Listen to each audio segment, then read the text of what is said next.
مسئلہ یہ ہے کہ اگر کہیں باہر جانا ہے، وہاں فجر کی نماز پڑھ لی، وقت شروع ہوتے ہی پڑھ لی ہے، اور بعد میں سچویشن ایسی ہے کہ لیٹ جانا ہے اور جماعت کا وقت بھی ہو گیا ہے، تو کیا دوبارہ مسجد میں جماعت کے ساتھ نماز پڑھ سکتے ہیں یا نہیں پڑھ سکتے؟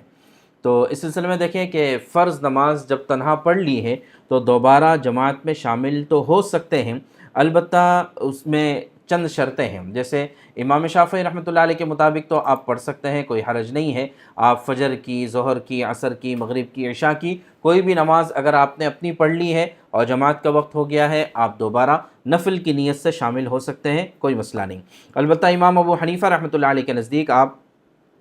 ظہر اور عشاء کی نماز آپ اس طرح سے پڑھ سکتے ہیں، اس لیے کہ ظہر اور عشاء کی نماز یہ 4 رکعت والی نماز ہوتی ہے، 2 اور 2 کر کے 4 رکعت یہ نفل نماز آپ کی سمجھی جائے گی۔ فجر اور عصر کے بعد آپ نہیں پڑھ سکتے، اس لیے کہ فجر اور عصر کے بعد یہ مکروہ وقت شروع ہو جاتا ہے۔ جیسے آپ نے فجر کی نماز پڑھ لی، فوراً مکروہ وقت شروع ہو گیا، عصر کی نماز پڑھ لی تو مکروہ وقت شروع ہو گیا، اب کوئی نفل نماز نہیں پڑھ سکتے ہیں، اس وجہ سے فجر اور عصر میں نہیں پڑھ سکتے۔ اسی طرح مغرب کی بھی چونکہ 3 رکعت ہوتی ہے اور نفل کی 2 رکعت یا 4 رکعت یا 6 رکعت اس طرح سے ہو سکتی ہیں، 3 رکعت نفل کی نہیں ہیں، اس وجہ سے امام ابو حنیفہ رحمۃ اللہ علیہ کے نزدیک آپ صرف ظہر اور عشاء کی نماز اس طریقے سے دوبارہ پڑھ سکتے ہیں، باقی 3 نمازیں آپ دوبارہ نہیں پڑھ سکتے۔